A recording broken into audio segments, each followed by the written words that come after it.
Let me introduce our panelists. Kate Turcotte and Mike Gia are the Maine and Vermont field agents, respectively, for Land for Good, which provides support and expert guidance to help farmers and others navigate the complex challenges of land access, tenure, and transfer. Kate also has extensive experience as a cheesemaker, too. So let me turn it over now to Marty to get our discussion started. Thank you, Claire. All right, so I am very excited for this discussion. We have a lot of folks who I know have sort of their sort of end of time as a cheese producer coming to the forefront for them and insight, and as well as some people just entering into the cheese making business world as well these days. And I think this is a topic, as we've discussed on this panel, that is relevant to everyone from start to finish. Kate and Mike, I'm going to ask you both to introduce yourselves. Tell us if you have a background in cheese or dairy and what your current work also entails. You want to go first? Okay. Hi, my name is my name is Kate Turcotte. I am the main field agent for Land for Good, but I have spent a lot of time in Vermont. I was lived in Vermont for the last 17 years, and most of that time I was making cheese. I worked at Shelburne Farms, considered Bardwell, Von Trapp Farm, and I also worked at Orb Weaver Farm as well, and making all different kinds of cheese. And I would say that one of the reasons that I ended up in the job where I'm at right now is through a process of trying to take over a business. And I was happily making cheese at Shelburne Farms when I thought about heard of some cheesemakers that were looking to retire, and it made me really sad to think about that cheese no longer existing. And that was kind of like that little thought led to like a really long process. But I think that that's kind of one of the things I think about when I think about farm succession, business succession, is thinking about how the cheese landscape is going to be changing over the next few years, because a lot of the pioneers that started this artisan cheese movement are, you know, thinking about retiring and stuff like that. So that's something that I'm really interested in. Hi, my wife and I started farming in the mid 90s. We actually started as a sheep dairy as our primary enterprise. We milked 120 ewes, made several thousand pounds of two different types of cheeses over the next 4 or 5 years or so, as well as raising broiler chickens and a maple operation, doing some horticulture crops. After about 5 years, we got out of the sheep dairy aspect of it, kept with sheep for a while and poultry, and then stopped farming full time. I do have a small commercial maple operation still, but for the last almost 20 years now, I've been working as a farm consultant, both for Land for Good and for University of Vermont Extension, and also independently through UVM Extension. I work with the Farm and Forest Viability Program on farm business planning and farm transfer planning. With Land for Good, I've worked on all three of the things that Claire mentioned at the beginning: farmland access, farmland tenure, and farm succession and transfer. And Land for Good is also now a contractor to the Vermont Farm and Forest Viability Program, doing specifically work around farm transfer and succession.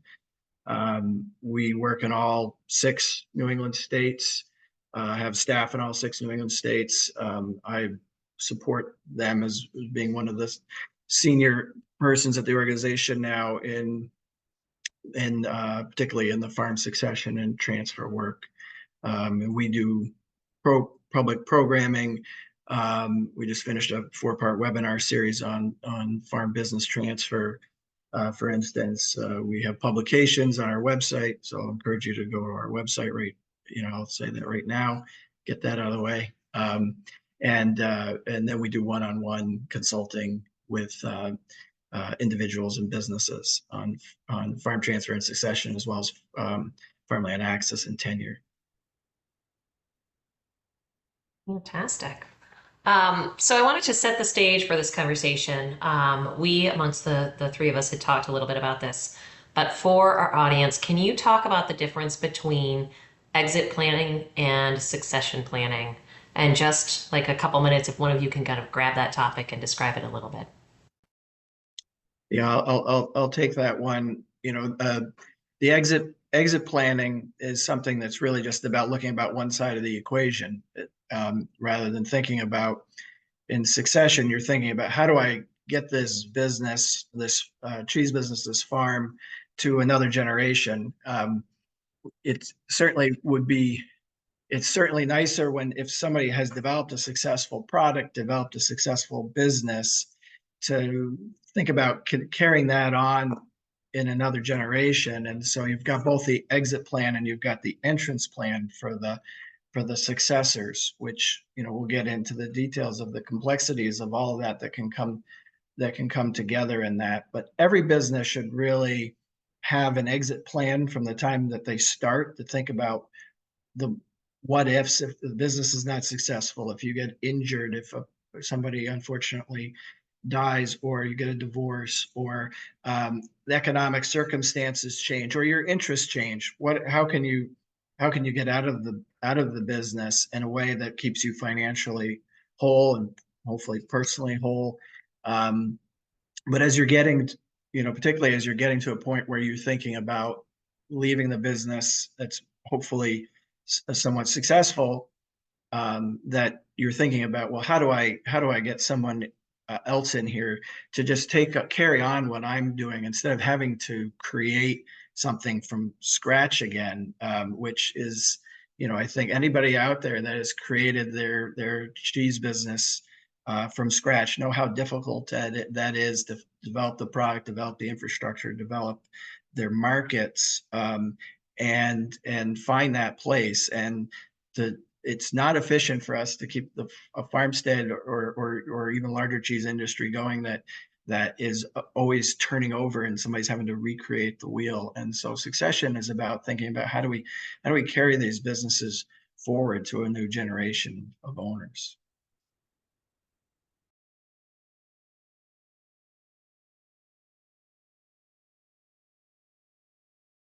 Marty, you're actually muted. I sure am. I'm a very diligent muter. Kate, I'm going to throw this question over your way. You hit on this a little bit earlier, but can you talk about why succession planning work is important to you for dairy farming and cheese making? Well, yeah, and I think also Mike just touched on that as well. Is like there's so much knowledge that cheesemakers have spent. It's like I feel like every single time you make a batch of cheese, it's different than the last. You're always like building and trying to make it better every single time. And so, being able to kind of transfer that knowledge, that education, all those years of hard work that you've done, I think is really important. I think also too, for a lot of specifically dairy farms, succession planning, at least in the past, has been a way for another generation to step in.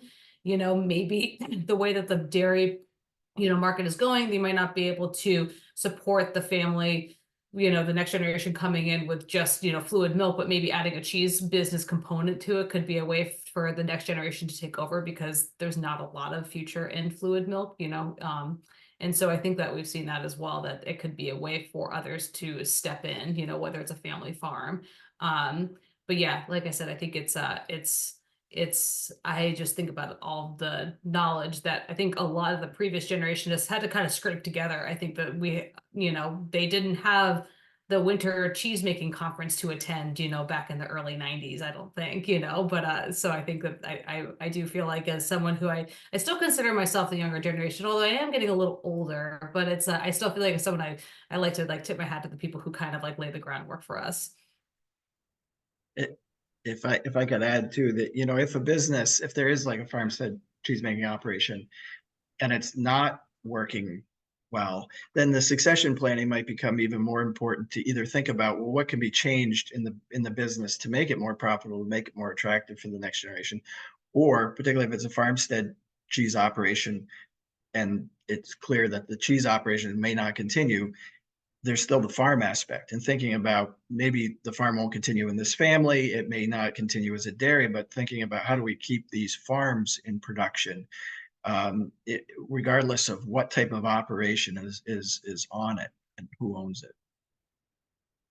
And maintaining that farmland and that farm space. I know that we all share that common interest as well. So if we were to start to sort of shift into the what folks should start thinking about, I'm going to start with how long before one intends to leave their business should cheese business owners start thinking about their succession plan? Yesterday. We usually tell people it's on farm succession alone without even the complexity of a value-added business on it, to be thinking about it seriously and starting to work on it at least 5 to 10 years before you want to exit it. If you're looking to really find the right fit for that next person and also potentially mentor them to be able to take over this complex business that you've developed, it can take some time to find that right person. And for that transition to happen, particularly if there's a lot of capital involved for real estate, for livestock, for cheese equipment, it's often not possible for someone to do that all at once who's actually we find that particularly in farming in general, even in these situations, that sure, there are people that can walk in and probably put down a bunch of money and not know what they're doing, and then the business may just fail. And so sure, you can get bought out and exit, but if it may not mean that the business continues. But the people who actually maybe have been out down in the trenches working as on dairy farms, working as cheesemakers, probably don't have a lot of capital.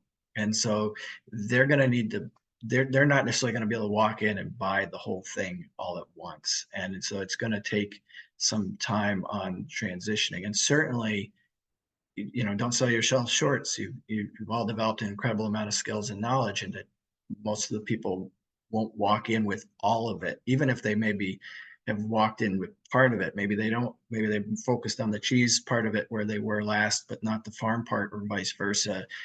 And never were involved with the business side, or never were involved with the marketing side, or there's some skill that they need to develop, and that's going to take time. And the last thing I'll just say on this is the mantra that I've been really giving to people is that you really need to be thinking about retirement planning financially from back to your 20s and 30s. And so that's long before you get out, but that's a big factor that we see in a lot of people's ability to be able to, afford to transition out of these businesses and retire without looking exactly for the top dollar on the transition, is to have some other retirement savings.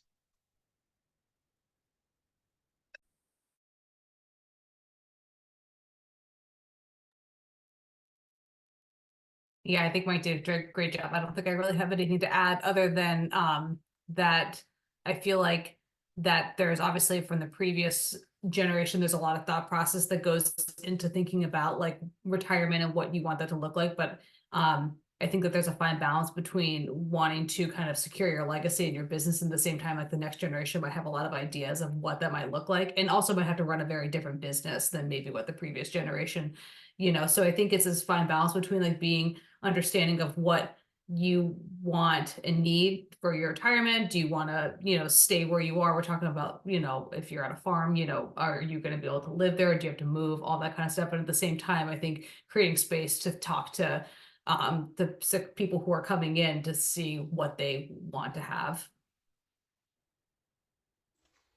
That I was going to say, I think we're going to transition nicely kind of into a related subject, which is that I know one thing we've talked about as a group is that sometimes people coming into a business as part of a succession plan can have a really different vision of what they want than those that are exiting.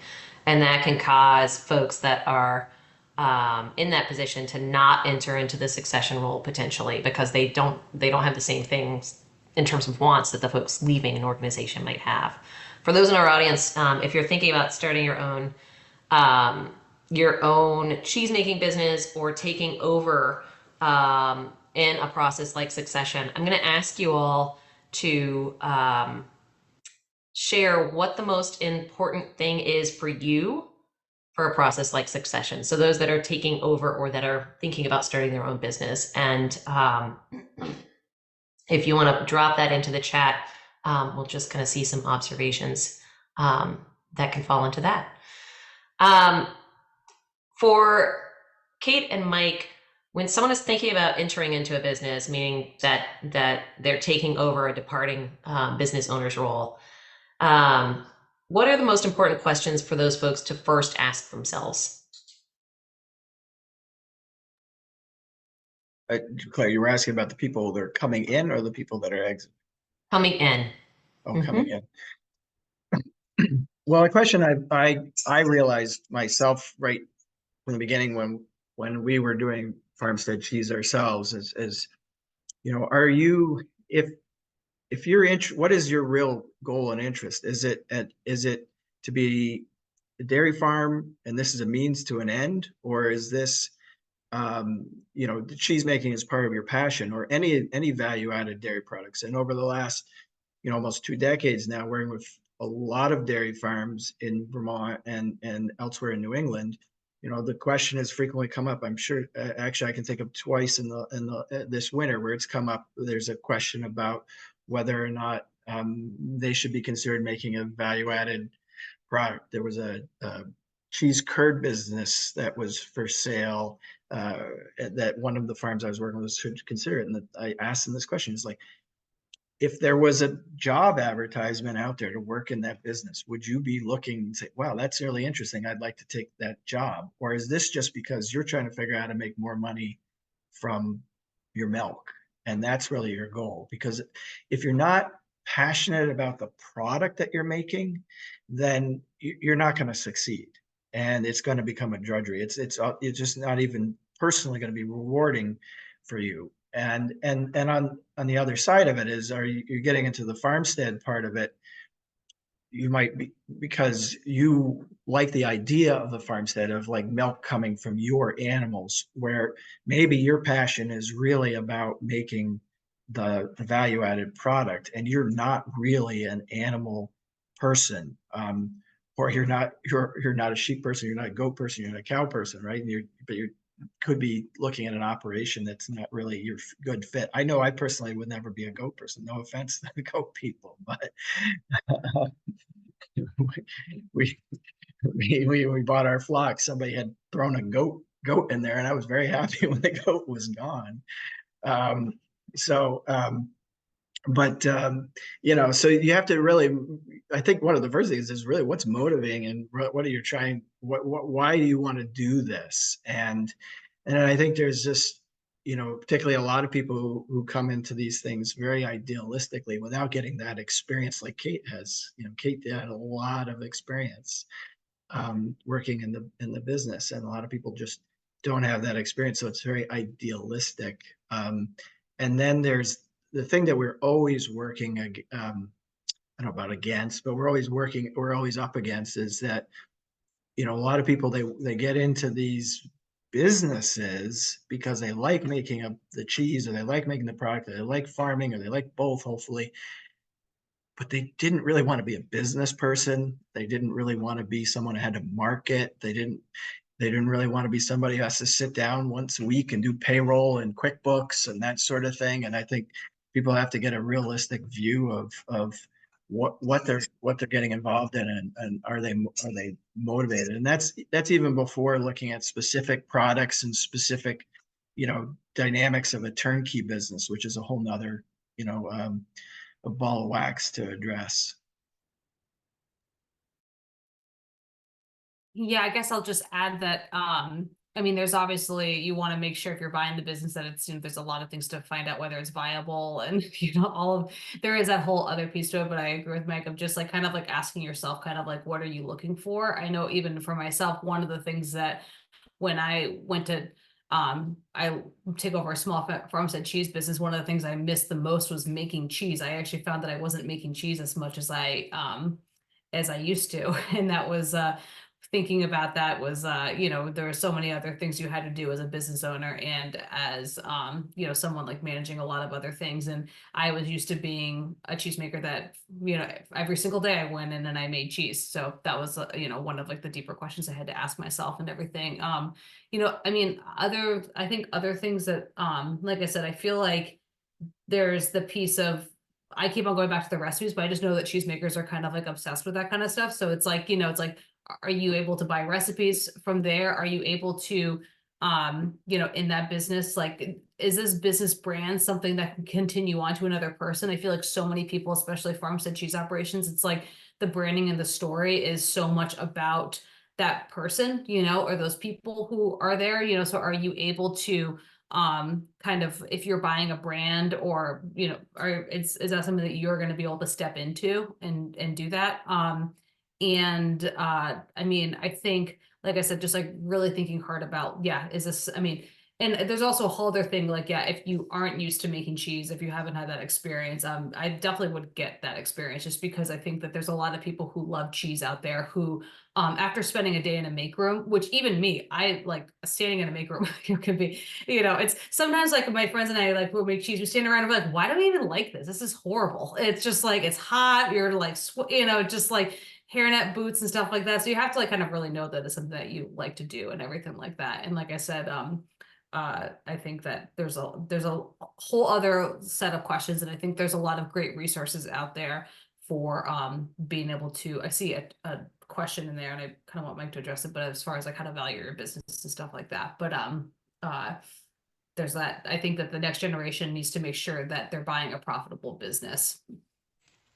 Yeah, and we're going to hold off on questions, just so you know. We're keeping an eye on them on our end. Definitely. I think so I think it's really interesting to look at it from the buying end, right? And the end of, or the succeeding end, and what it looks like coming in. I wanted to also ask, what are the biggest challenges that you see when helping cheese producers or farmers through the succession experience itself, when they are the ones that are exiting? Well, a lot of well, we divide succession into hard issues and soft issues. So a lot of the hard issues, hardware issues around legal structure and finances and retirement planning, tax planning, and so forth. And then the soft issues are the interpersonal issues. And you know, it depends on the situation, but sometimes the soft issues can be the difficult issues to work through, particularly if you're talking about a gradual succession as opposed to just a business sale. Even in the business sales, we've definitely seen where people get emotional in the negotiations, and particularly on the seller side, about feeling, you know, like taking it personal if somebody is offering less than they think it's worth, or if people are, you know, talking about potential changes in the business and so forth. Um, but you know, some of the biggest challenges definitely come on the financial side. If the business is not sufficiently profitable the way it is, the cost of capitalization, as I was saying early, if someone is trying to buy in to a significant amount of assets that might include real estate, livestock, cheese facility, inventory, you know, the you know, being able to finance that can be challenging. And again, particularly if people have not planned for retirement otherwise, and also let their accountant help guide them towards not paying much in the way of self-employment tax, so they're also going to get a meager Social Security. The sale of those assets becomes even more critical to the retirement, and so it becomes very difficult to sometimes find that middle ground of trying to find the right price so the buyer can take it over as a turnkey operation and be profitable at it, while the exiting individual is getting enough to cover, well, often sometimes first debt service that they to clear off debt that they might still have on the business, and then after that, covering capital gains taxes, and then also having something for retirement. And so, you know, sometimes it takes a while to work through all those things to figure out how to make the numbers work for everybody.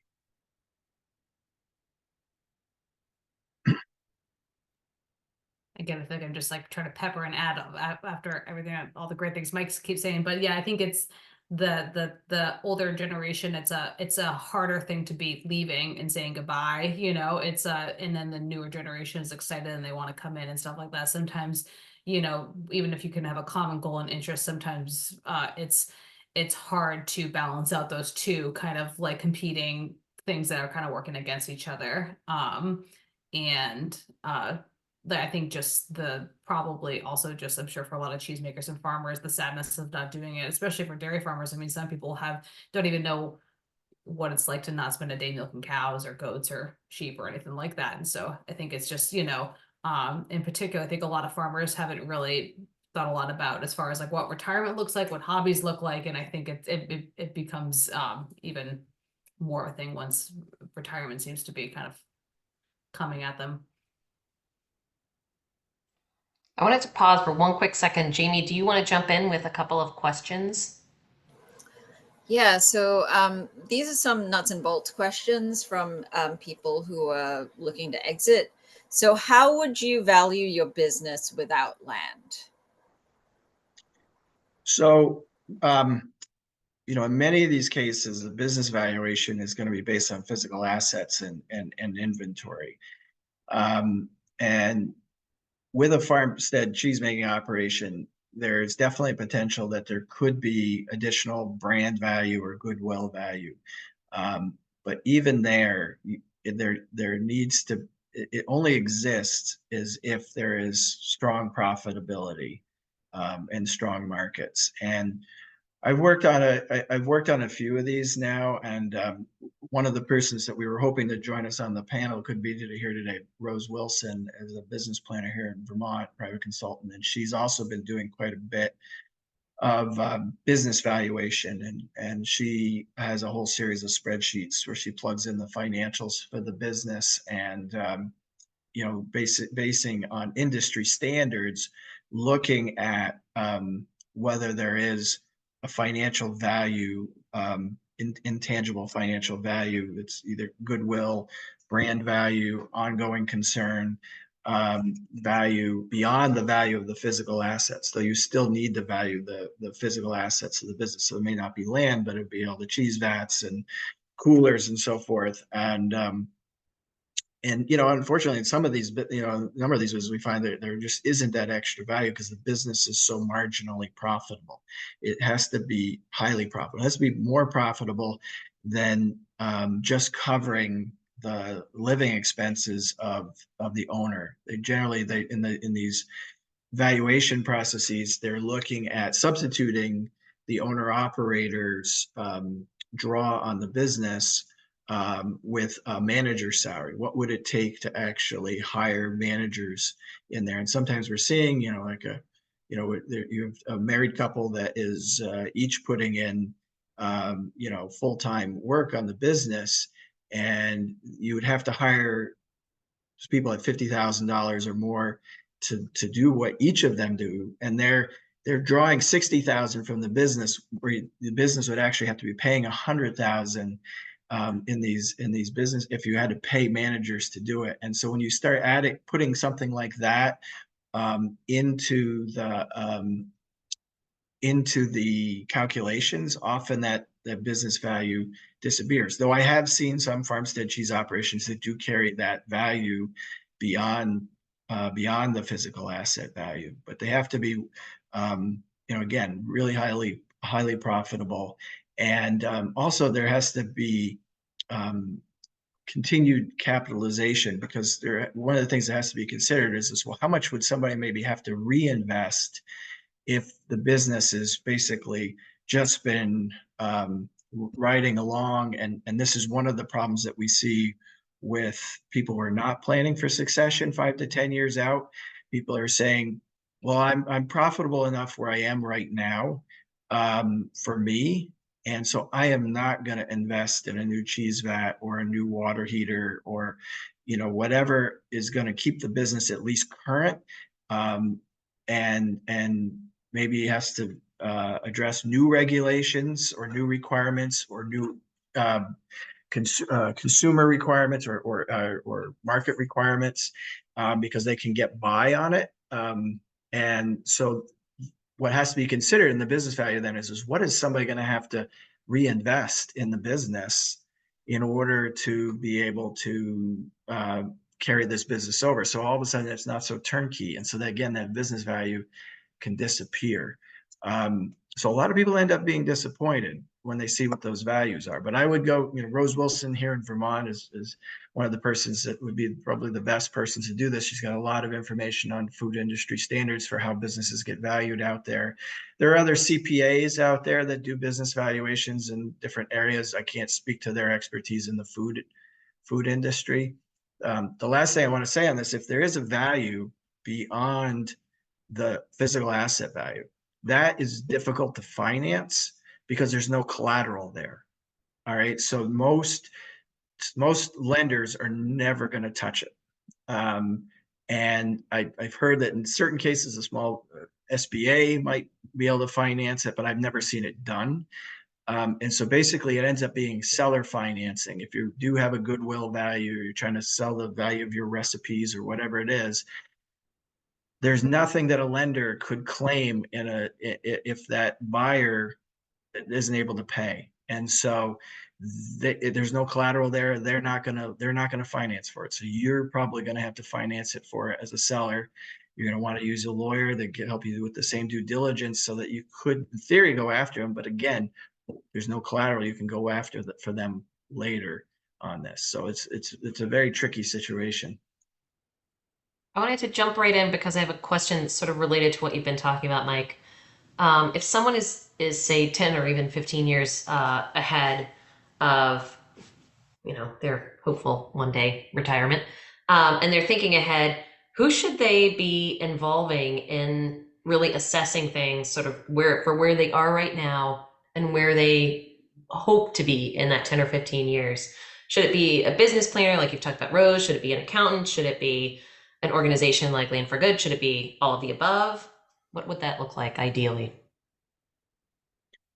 Well, we work with farmers. So there's somebody that has standalone, cheese operation that wasn't involved with a farmstead cheese operation. We really wouldn't be in a position to work with them. And some of the other programs as well, like the farm viability program. Well, there actually is some food processing.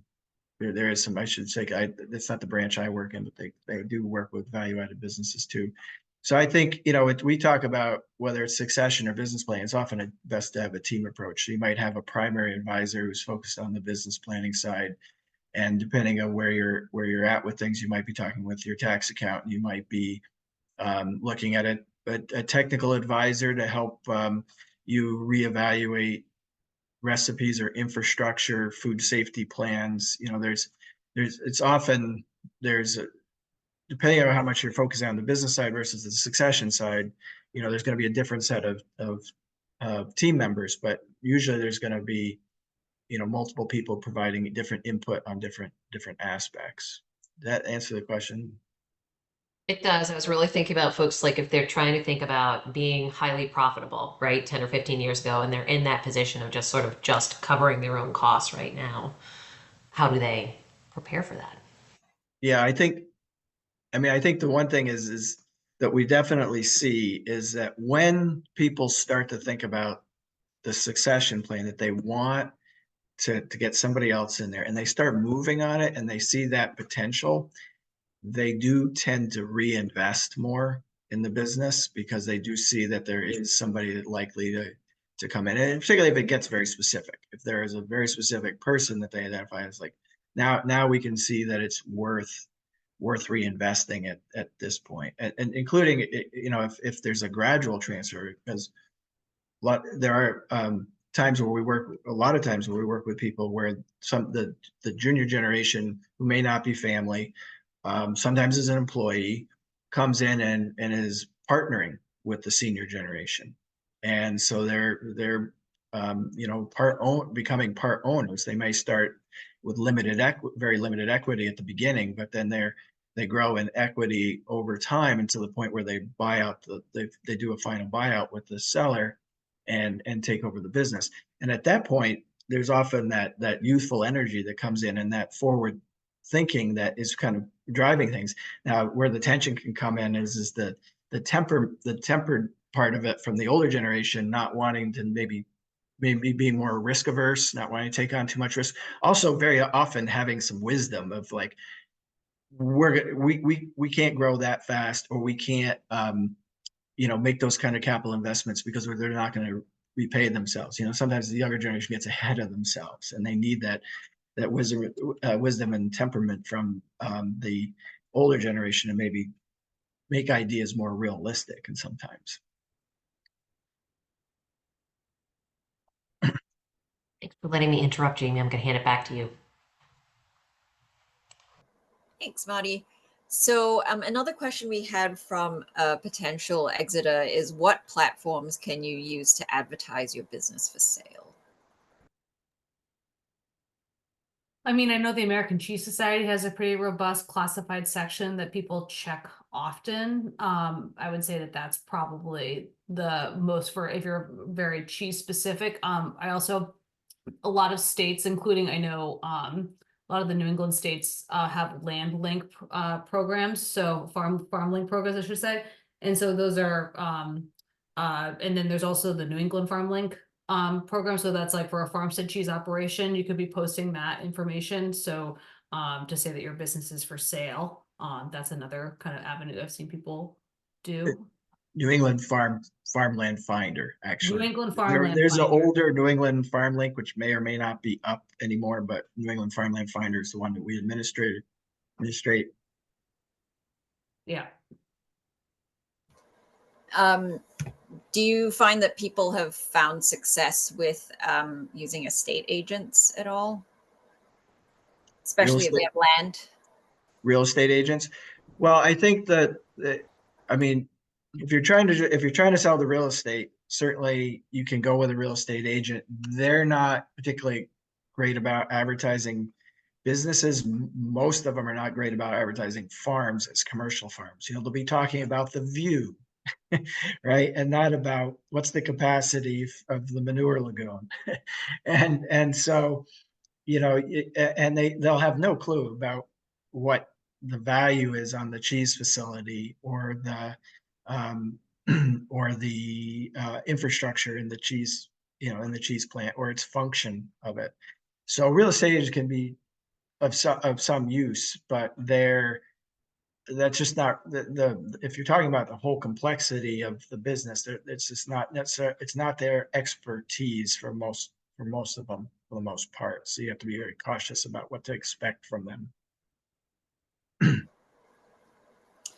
All right, now we have a couple of questions from people on the entering a business end. So in my experience, trying to look into a very slow form of succession, i.e. becoming an employee, then trained into becoming a manager with the idea of taking over more responsibilities over a long period, there was resistance to actually handing off any larger scope management responsibilities or sharing a lot of the knowledge and information from the owner operator. And I never really ended up entering into a manager type of role, which made it impossible to see the potential of succession. Do you have any advice or suggestions for how to navigate that process as a prospective person taking over a business in a slower succession timeline? I mean, I think I'm just going to jump right in. I'll just start off by saying that, like, I feel like you have to be entering into someone that's motivated to teach you and to want to sell you that. So first off, if you're feeling that tension, if you feel like that there isn't an opportunity, you can move on. I feel like, and I think also, I do feel like, that I think that the most important thing is that the generation or the people who are basically passing down by the farm or the cheese operation need to be motivated to do that, and they need to be in a place to do that. So if it doesn't feel like it's right, it probably isn't right for you. And because this is a really long process, as we've seen, it takes a really long time to do this. And so if there's already some kind of communication issues or maybe some sort of resistance to teaching right off the bat, then it's probably not the right fit. I do feel like there is a lot of opportunity out there. I can kind of, even thinking about like where people post these farm businesses, so much of it is word of mouth. People got wind that I wanted to take over a cheese business, and it was like I probably had 15 cheese businesses, you know, just walking around at the Vermont Cheesemakers Festival, just like that kind of stuff, you know. So I think it's just like, I think a lot of it is just like talking to people, networking, putting yourself out there and everything like that, that there is opportunity. People want to see their business continue, want to see their cheese continue, but maybe they're not posting it out for everyone to see because it does feel very sensitive. Yeah, I think, sometimes we'll see was even without a value added business, some farmers are hesitant to post because they're afraid that the rumor mill will start that they're going out of business and other businesses will come swoop into their markets and start to try to take their markets. Oh, did you hear so-and-so shutting down? And I tell people to just get ahead of that. Make sure you're talking to your cheese buyers, making sure they're aware that you are wanting to keep the business going, and that's why you're publicly advertising for a successor. I encourage people usually to do as much of the public advertising as you can, because you want to cast a wide net to find a really small pool of people, that specialized people, and if you're just trying to keep it too quiet, you're going to miss out on people out there.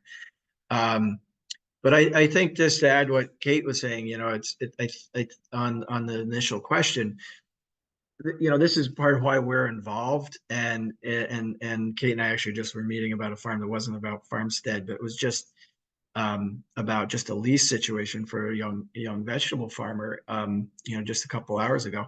And the issue, a lot of it was about communication, about goals, and what they both said initially, what their goals were for each other, and then the tension that's coming when the goals are not being met. And on, having worked for almost 20 years on farm succession, I'll see one of the biggest problems is I get farmers constantly saying, I want somebody else to take over the business. I want them to have management control.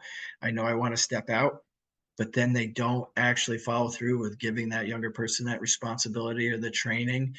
The part of it's emotional, afraid of giving it up because they've had that control for so long in the business. So giving up control, intellectually, they're often very in favor of it, but then you'll see where they've undermined that intellectual aspect of it because the emotional side kicked in.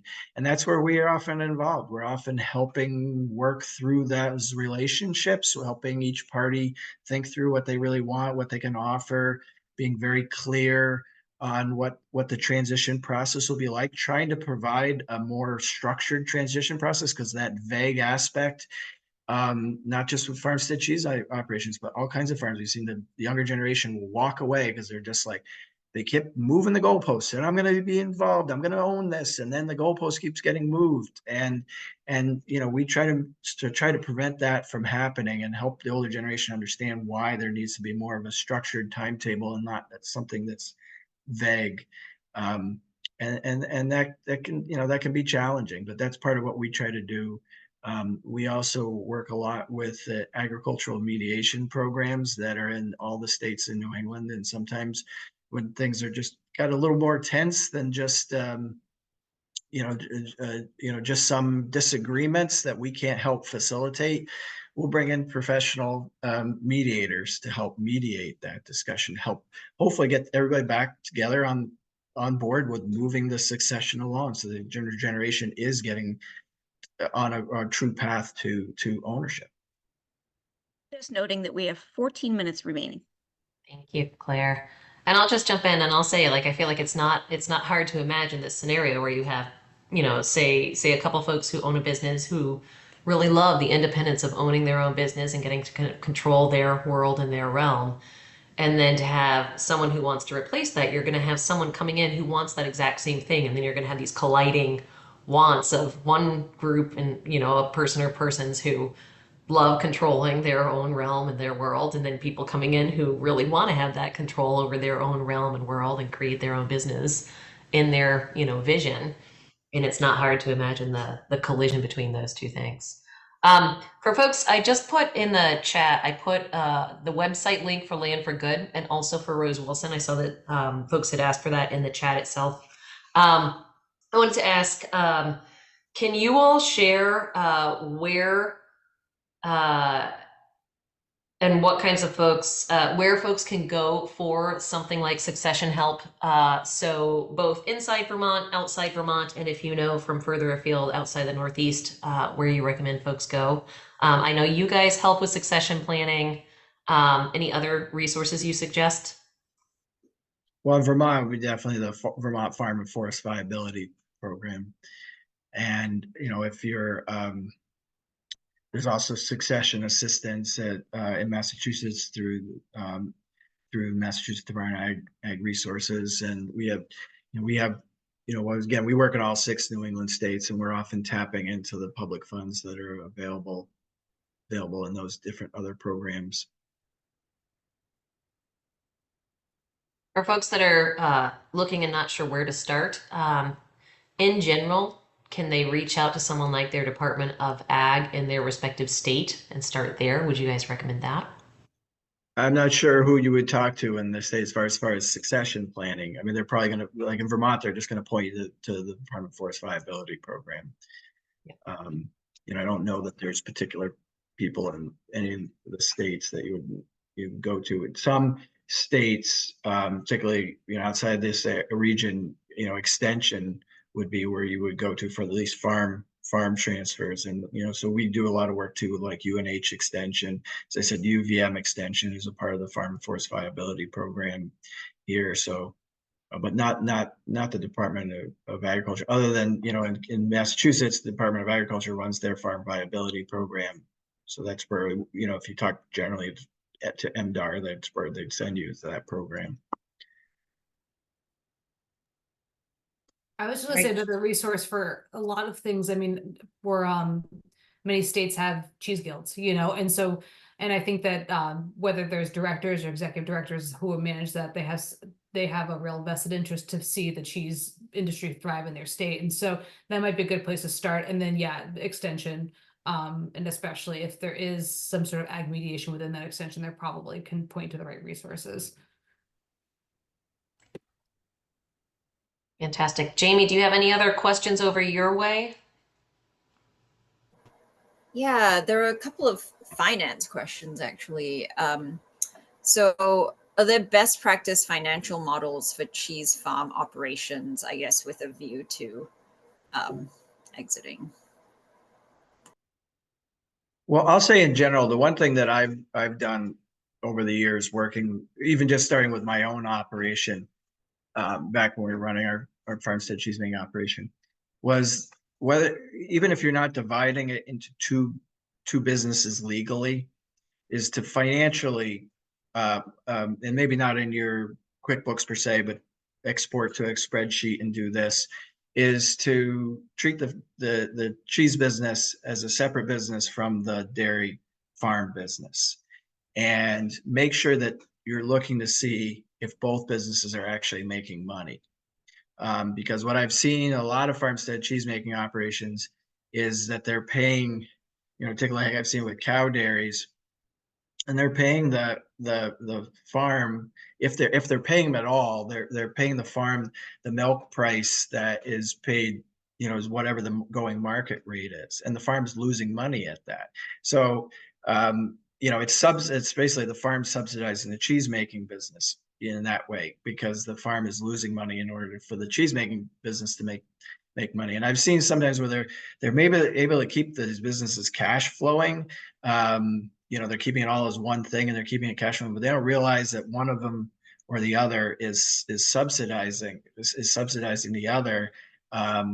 And when you start then taking the unpaid labor out, you realize why everybody's feeling so burnt out, because they added this value-added dairy business with the idea of being more profitable. They added a lot of capital expense and a lot of operating expense and a lot of labor, and a lot of unpaid labor to just try to keep the farm going. And you've seen it when people starting it from scratch as well. And so you want to make sure that it's covering the cost of you to produce the milk, or else you might as well just get rid of the farm and buy milk from somebody else to put into your cheese, because it could be more affordable and you wouldn't have to do so much work.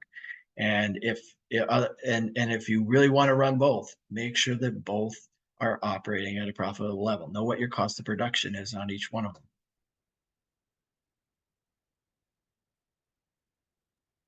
So even going deeper, seeing which cheeses are more profitable than others. I think a lot of, especially if you're thinking about selling your business, that's the kind of work that, if you're thinking about you're building a materials for each cheese, and with whether you're selling to different distributors and stuff like that, that's important work to do as well, of just like a lot of these beginning cheesemakers have a lot of different cheeses in their portfolio, and for many different reasons, and which ones are actually making you money and which ones are you losing money off of.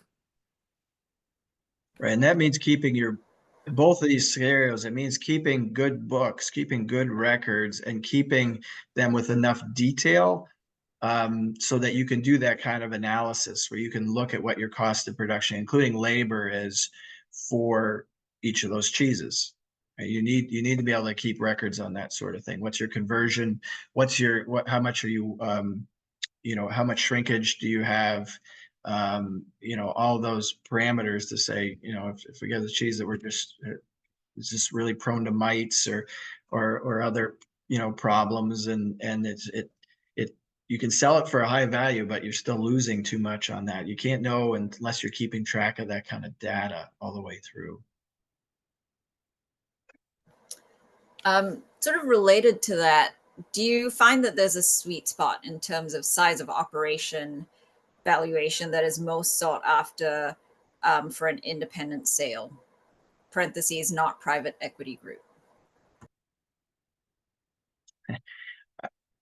I don't think it's a size thing as much as profitability, right? It's profitability, and then what's the buy-in cost. I mean, we had one farmstead cheese making operation that was based on around a 50 cow herd, and the business was relatively successful, but the reason the sale didn't go through is because the person, even after we had Rose come in and do an evaluation, still wanted way more than what the business was worth. And when we looked at looking at it from the successor standpoint of what their cost of buy-in was going to be, it just wasn't going to be sustainable, particularly with all the capital investments that they were going to have to do to keep the business current, or get the business up to current standards. And so I think that's more the factor. Some people, if the business is small and modestly successful, they might take it on even though it's not going to support them, because they maybe don't want that, and maybe they can see where that's the foothold, that's the foundation that they can grow from. But otherwise, a lot of people, it's like they want to make sure that if they're going to not just pay for this out of their pocket, or by depleting their IRAs, that they're which is not a great idea. That if they're going to finance in particular, they need to be able to carry the financing, which is part of what often changes as we get to this transition, as the business might be working for the older generation because they paid off the debt on all the things that they invested in over the years. They've already paid that off, but this next generation now has to buy them out. And so now when you add that debt service in, the business is no longer as profitable as it is, and may not be sustainable for that next person without at least major changes. So it's not a precise answer, because I think it really depends on a lot of details. And that means a lot of times in these sales, you have to get to a point, and you're not going to do it at first until you've got somebody who's serious. But there does come a point, and it will include usually an NDA, non-disclosure agreement, where you're sharing the financials with them so they can actually do this analysis and figure out if it's going to work for them. And they'll know. And you just have to get to that point. I know people don't want to share their numbers in general, but there is a point where that will have to come in. And if you're looking at ahead of time, say, well, geez, if I had to have a mortgage, if I had to have, debts on all this equipment and such, would this business still be profitable? And you have to, at the price that I'm asking, and have to take a step back and look and say, well, how realistic is that to find a buyer at that price for what the business is able to generate and the way it's structured.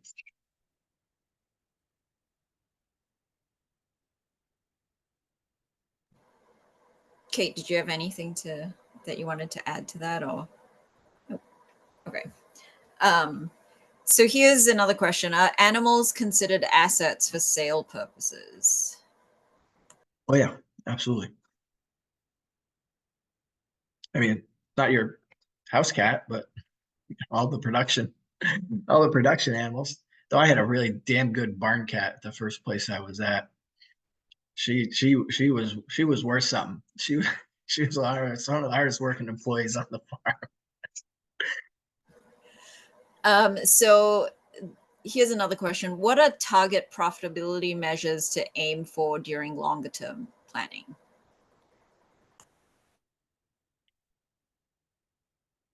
I don't have a ratio. I'm okay if you've got anything. I mean, what I'm looking at is that you know, and I think it really depends on what the goal is for the business too, right? So some people aren't trying to have a full-time business, but I'm looking and saying, what I do with everybody that I'm doing business planning from is I want them to understand their cost of living first. And because I find that most people, like most Americans, don't really know what their cost of living is. And so that we're making that a target for the business. Is the business making a sufficient living, including saving for retirement, maybe saving for college for your children, and not just skimping.